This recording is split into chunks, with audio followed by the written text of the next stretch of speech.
Welcome to the Artist Work Ethic Podcast. I'm Mike Pelak. I'm a screenwriter, actor, and filmmaker who's always looking to maximize my time and potential as I work to break in. In this podcast, I talk to artists of all kinds who have seen success in their fields about their process, habits, and work ethic. Today on the show is Padraig Reynolds. Padraig has written and directed 4 feature films.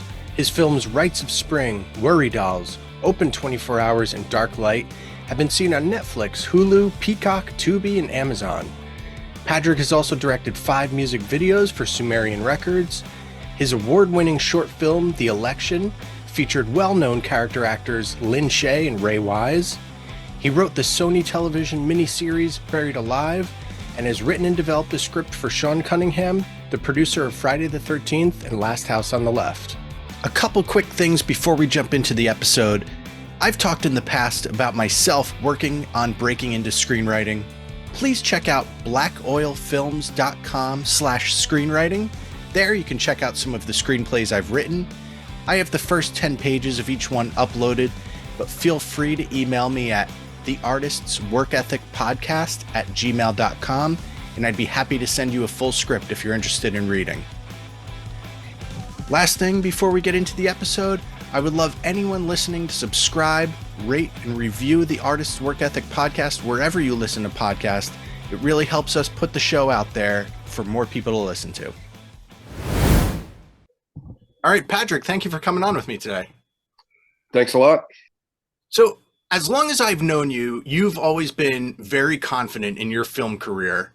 Was there a specific moment that solidified that feeling for you?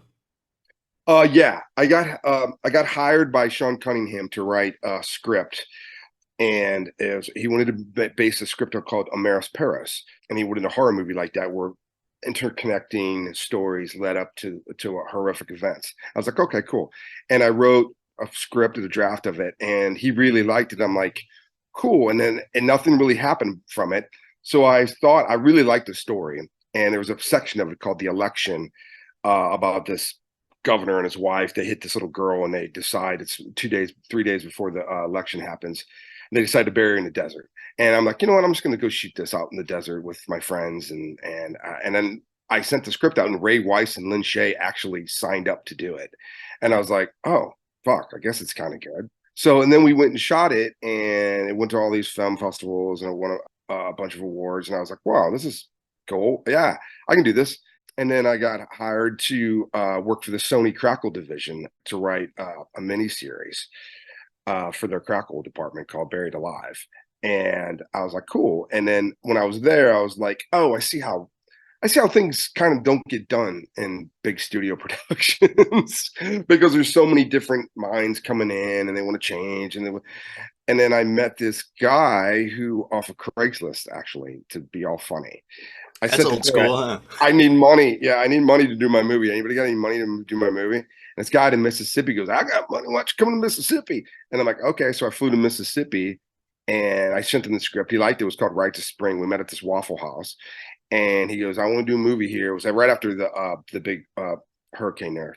We went back and forth a while, and they didn't really understand it. So I went out to my ex-girlfriend's farm, and I shot like a little teaser trailer for it. And I sent it to him, and he's like, is this what it looks like? I go, yes, exactly what the movie looks like. And I'm like, cool, you got the money. And then so I shot Right to Spring like about 3 months after that. I mean, would you say that somewhere tied in there is just kind of proactively doing the work, a way that you made your own luck happen? Yes. It's very much like music. When I was growing up in a band, right? We would fly our cars, right? Nobody's going to come fucking see your gig if they don't know who you are. So we fly our gigs. We go to other people's shows who are popular. We talk to their girls. We talk to all the clubs, and then you get a demo tape. You send that demo tape out. It's the same exact thing. You have to create your art for people to see it, or else they're not going to see it. And it's the DIY punk rock thing. It's like, fuck these guys, I'm gonna go make it myself. You know what I mean? And then you make it, and then, hopefully they'll give you money to go make another one. And if they don't, just make another one. I mean, I've talked about that a lot on this, especially because a lot of the people who have come on have some connection to the punk rock world. And we talk a lot about how that's such a driving force to getting anything done is I mean, it sounds silly, but it's like literally just getting out and doing it. Yeah, that's what you have to do. And the biggest thing in this industry is I think a lot of people have a lot of fear. Like I've talked to a lot of screenwriters. They're like, well, who do I send them anything on? I go, just go shoot it, dude. Just go shoot like a teaser trailer for it. And instead of going out and partying for a month, save that money, find a cool DP, shoot something, and just go do it. And that's the only way people are going to see what what your work is. You know what I mean? A lot of people sit around and wait for the door to knock. It's never going to happen. I mean, it might, but I like to go out like the band. We toured a lot, all the time. So, and that's how And then we got on New Red Archives, and then the movie industry. You make a little indie movie, people watch it. You go to the film festivals. Some guy approaches you, hey, how much you make that for? This amount. Oh, can you do a movie here? Yeah, I have this, and then you do. But there's also missed opportunities that a lot of stuff doesn't get made. Like they said, you think it's going to get made, but it doesn't. But that's just, I don't know. That's just what life is. Going off of that, I mean, has there been a moment in your career that you've just been completely discouraged, and then how did you overcome that? No, because I always thought it was like just like the punk rock thing. It's like I'm just going to keep making fucking music. Who cares? I still write music. Nobody's ever going to hear it, but it's like that's what I like to do, and that's what I'm going to keep doing. Like I was supposed to do this giant $10 million crocodile movie in Puerto Rico, and I was like, holy crap, this is huge. We're going to build two giant robot crocodiles. And then the pandemic hit and wiped it all away. And everybody's like, oh man, aren't you devastated? I'm like, yeah, but there's really nothing I can do about it. So I'm going to try and make something else. And I got hooked up with this band called Palais Royale, and I did a whole bunch of music videos for them. And they just liked my vibe because they're like, I remember the first meeting with them. They go, you were in a band, right? I'm like, how'd you know? I'm like, we can just tell. It's like, you're just easy going. You're not like, and I was like, yeah, the whole video has to be around the singer. Nobody cares about the fucking drummer. You know what I mean? So, and he goes, I like that. I like that. I'm like, yeah, dude, I know. Where that's sort of what keeps me driving all the time. And it's like, I want 10 movies before I die. That's like my goal. But as long as I keep working and doing stuff, it's cool. So what's your method of structuring your day-to-day life to balance writing, directing, all the other stuff that comes along with filmmaking, as well as your family and any other commitments? Kind of how are you balancing all that stuff? It's a good question because like I remember when my daughter was born, right? I was been trying to get a movie off into ground often. When my daughter was born, a good friend of mine, Kurt, said, "Oh, your life's over," and I'm like, "It's not. It's not what are you talking about? This is terrible. Don't say that." And then my daughter had like complications, and I was in NICU, and I was like, you know what? All that shit doesn't really matter. What matters is that she gets better. You know what I mean? And then as soon as I had that like revelation, fucking the phone rings. Oh, we're doing a movie in March. I'm like, oh, okay, I see how it works.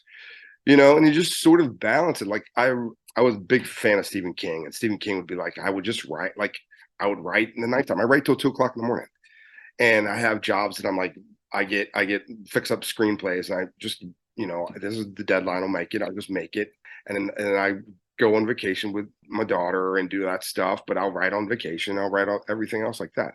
So you just kind of get a cool balance. Yeah, totally. I mean, that's kind of, where I'm at, where I'm working a day job, got two kids, but I'm writing a ton in the Yeah, morning and in the evening, kind of wherever between editing this thing and doing everything else is, I think so much of it, especially so much of it's just about finding those moments too, and yeah, giving yourself the time to do those things, being selfish to an yeah. extent, really. Well, it also you have to be creative and you have to do what you love in life. You know what I mean? Else you're just gonna be miserable. But like my friend, my editor, Ed, he was like, don't get discouraged if people pass on your script. It only takes one. I'm like, yeah, it only takes one person to see something and be like, oh, this is cool. So, and it's the shotgun theory. You send it to people, some people don't pan out, Yep. some people, and sometimes it does. And sometimes things, like when I was doing Open 24 Hours in Serbia, they really liked what I was doing. And like, they came back, like, what else you have? I'm like, well, I got this story about this lady who she goes to prison because she says a monster took her kid. And nobody believes her. And they're like, well, we love it. So I went back to my hotel room while I was doing Open 24 Hours and I started writing that. so I would have it prepared for them before I left. Because after you do a movie, everybody's in a love fest. Everybody thinks it's like the greatest thing in the world, you know.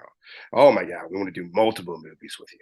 And I'm like, yeah, but that way I had them sign off on it as soon as I left, so that I came right back at the end of summer and did another movie with them, which was with Dark Light, which was cool. So But you have to make your own. You have to make your own.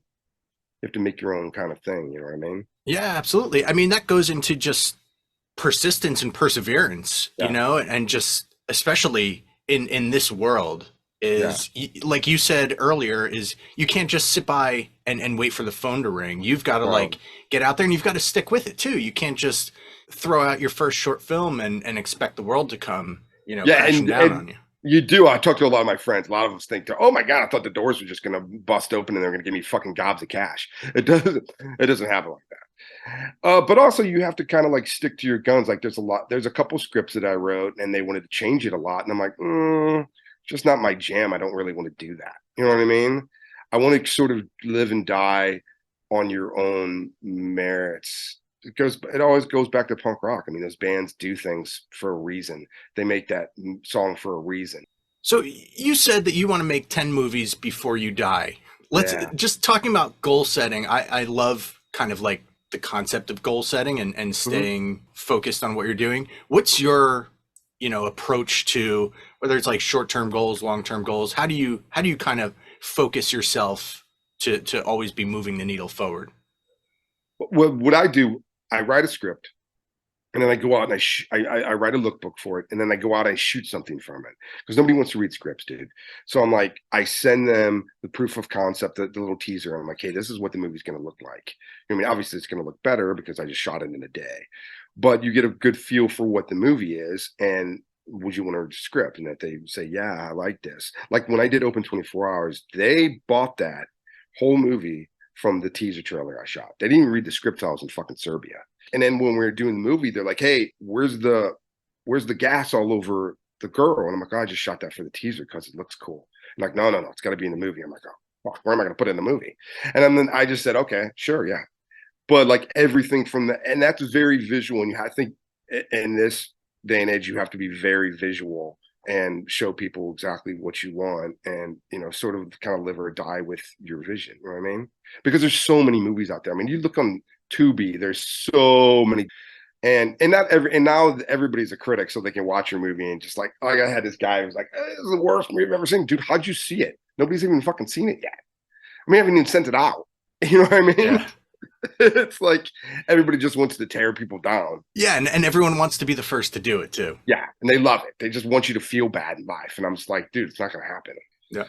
So you're sitting down to write a script. Are you sitting down to do that first thing in the morning, late at night, or just, you know, whenever you have a moment? What's your preferred time? Both. I like to write in the afternoon, and then I like to write late at night.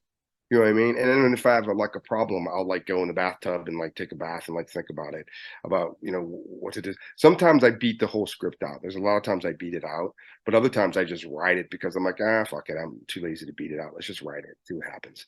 You know what I mean? And it's called a vomit draft. But sometimes you're Yeah. like, oh, this works pretty well, and then you kind of go back to it. I was writing an adaptation of Dr. Jekyll and Mr. Hyde for this company, and I wrote full thing on it, right? I'm like, I don't really fucking like this. And so like I took a break and I wrote a whole second script about it. And now I really like it. So I just threw that whole thing out. And I went with, kind of got to go with your gut. But getting back to your question, yeah, I write morning and late at night when everybody goes to bed. It's the best time because everybody's sleeping, you can concentrate, you can relax. And going to bed at 2 is not that big a deal. Yeah. So what's something work ethic related or productivity related that you feel like you could improve upon for yourself? Well, it's all days. It's like you need more days to shoot a movie, right? Like when you live in the Indian world, it's like doing a record. You only have 5 days to do this fucking record. Well, why don't we have so, and that's like days and days and days add to what you can do. Like when I did that I was talking a little bit about this short film that I shot in the park for free. We didn't have a but we didn't have a time limit. We didn't have anything to be 100. And I realized that I really liked that. I wish I had more time to do stuff. to improve your vision. You know what I mean? Sometimes when you shoot something, you're like, I got to live with it. Like there's a scene in Dark Light where she battles the monster. She jumps on this kitchen table, right? And she electrocutes a monster and it falls off. That whole scene was supposed to be walk in, another monster comes in. She shoots that one. Another one comes in the side door. It was supposed to amp up, but my actress went down with an illness and that company said, nope, you only got one day to shoot it. So I had to cut it down. And I think a lot of people don't realize that when they watch your movies, the compromises that you have to make. It's my thing is that, okay, I'm now, if I go into something, have a better compromise in case that shit happens. You see what I'm saying? Yep. Like your action scenes, be able to get in and out if something goes wrong or rains or whatever, All right, man. Anything that you want to plug or talk about before we go? Yeah, watch my movies. They're open 24 hours. Is on Amazon Prime and just got picked up by Peacock. Dark Light is on Amazon Prime. They're all on Tubi. All four of them, Rites of Spring, Worried Owls, Dark Light, and Open 24 Hours, and they're all on Amazon Prime as well. I think Rites of Spring's on Hulu too. So the one good thing about all these social platforms is that your movie can kind of live a long life. You know what I mean? Because Peacock just picked up Open 24 Hours. I'm like, oh, cool. And Amazon picked up Dark Light, which was on Netflix, but it ran its course. And now but you can still see it. It just doesn't disappear. Brings a new life and maybe even a new audience. Exactly. But the one thing that I worry about for filmmakers out there, always get digital media, always get your media on like a Blu-ray or an X, or back up everything. Because I'm afraid we're going to lose a lot of these movies because these computers are, they get old and they fucking corrupt. It's not like film where you can go to a revival house and watch a print of fucking Texas Chainsaw from 82. You know what I mean? Yeah. So that's basically, watch my movies. Awesome. Well, Padraig, thank you for coming on with me today. Thanks, buddy. Thanks a lot for having me. Thank you so much for listening today. Please subscribe to the Artist Work Ethic podcast anywhere you listen to podcasts, and please rate and review the show. Follow us on Instagram at The Artist's Work Ethic and check out theartistsworkethic.com.